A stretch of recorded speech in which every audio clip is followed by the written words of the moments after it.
அப்பதான் நான் ஒன்ன பார்த்தேன். சாவு கிட்ட போயும் திரும்ப திரும்ப வந்துகிட்டு இருந்த. எத்தனை தடவை சாவு உன்கிட்ட வந்தாலும் நீ அதுகிட்ட போயிட்டு திரும்ப வந்துகிட்டே இருந்த.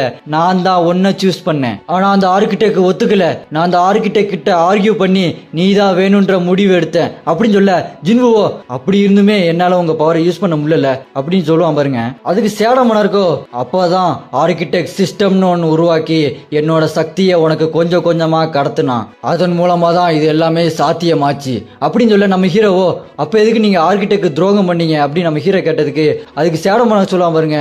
ஒரு பக்கம் ரூலர்ஸ் என்கிட்ட மன்னிப்பு கேட்க, இன்னொரு பக்கம் மோனார்க்ஸ் எனக்கு துரோகம் பண்ண, எனக்கு என்ன பண்றதுன்னே தெரியல.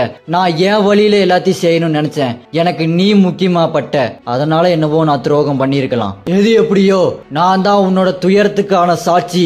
நான் தான் உன்னோட போராட்டங்கள் எல்லாத்துக்குமான பரிசு.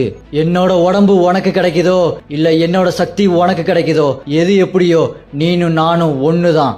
நான் தான் நீ தான் நான். இப்ப சொல்லு, நீ இங்க உனக்கு பிடிச்ச மாதிரி வாழ போறியா இல்ல அங்க போய் மோனார்க்கு கூட சண்டை போட போறியா அப்படின்னு சேட மோனார் கேட்க, நம்ம ஹீரோவோ சேட மோனார்க்க பத்தி கேட்பான். உனக்கு ரூலர்ஸ் பக்கம் நின்று மோனார்க்கு எதிராக சண்டை போட வாய்ப்பு கிடைச்சும் நீ ஏன் ரூலர்ஸ் பக்கம் போய் நிக்கல அப்படின்னு கேட்டதுக்கு சேட மோனார்க்கோ, அது என்னோட இடம் இல்ல அப்படின்னு சொல்லுவான் பாருங்க. உடனே நம்ம ஹீரோவும் அதே மாதிரிதான், இதுவும் என்னோட இடம் இல்ல அப்படின்னு சொன்னோன்னே சேட மோனார்க்கோ சேர்மன் கோபுரத்துக்கு மாதிரி சிரிச்சுட்டே நடந்து போக, நம்ம ஹீரோவோ என்ன சிரிச்சுட்டே போனா என்ன அர்த்தம் அப்படின்னு கேட்பான். உடனே அது, இனிமே நீ தான் சேடோ மோனார்க், நான் என்னோட பவர் மொத்தமா உனக்கே கொடுக்குறேன். நீ தான் இனிமே கிங் ஆஃப் டெத்.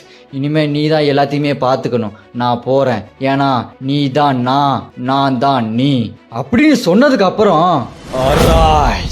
அப்படின்னு வரும் பாருங்க, சும்மா பங்கமா இருக்கும். அடுத்த எபிசோட்ல என்ன ஆக போதோ, ஜின்னுவோட ருத்ர தாண்டவத்தை நீங்க எல்லாருமே பார்க்க போறீங்க. மறக்காம இந்த சேனல் சப்ஸ்கிரைப் பண்ணி வச்சிருங்க. அப்பதான் அடுத்தடுத்த எபிசோட உங்களால தொடர்ந்து பார்க்க முடியும். அடுத்த எபிசோடு நாளைக்கே வேணும்னு சொல்றவங்க எல்லாம் கமெண்ட்ல அராய்ஸ் அப்படின்னு கமெண்ட் பண்ணுங்க. இதோட இந்த எபிசோட் முடியுது. நான் உங்களை அடுத்த எபிசோட வந்து பாக்குறேன். யாருக்கெல்லாம் இந்த எபிசோட் பிடிச்சிருக்கோ கண்டிப்பா லைக் பண்ணிருங்க. இந்த சேனலுக்கு சப்ஸ்கிரைப் பண்ணிருங்க.